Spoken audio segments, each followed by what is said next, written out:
Hello again. I've got another funny story for you. It's about Sprinkles the elf. Sprinkles the elf was back to his very clever ways. It was the 1st of December and the Smith family would have him to the eve of Christmas Day.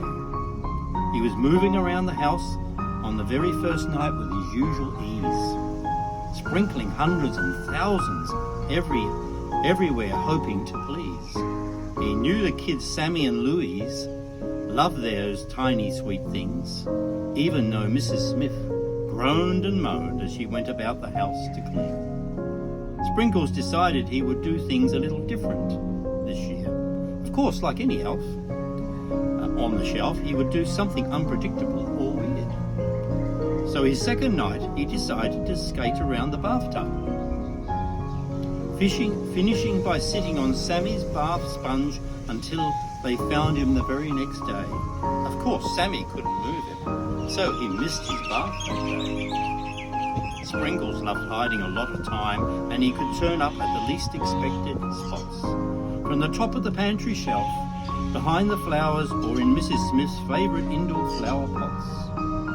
He always sported the wildest and cheekiest smile, and he looked the picture of innocence when they eventually found him. So Sprinkles continued doing the most daring of things right to the Christmas Eve. This is one that really got all Smiths thinking, where could he possibly be? They searched high and low without any success. Finally, they decided to sit down together, brainstorm a guess. Sammy loved hide and seek so much he was always the hardest to find. So could he be the one to uncover the elf with his clever mind? Yes, he exclaimed, I've got a good idea. Where might he find a spot? I always wished I was small enough to follow such a plot. Follow me, he signalled with a voice full of confidence and glee.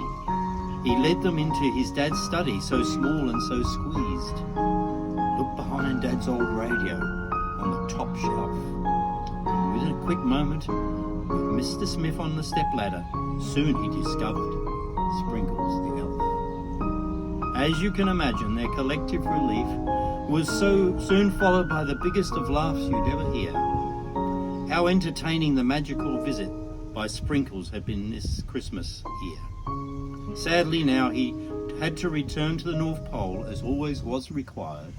The Smiths looked forward to the next year for the visit of Cheeky Elf, from who they never grew tired. For all the cheeky elves out there,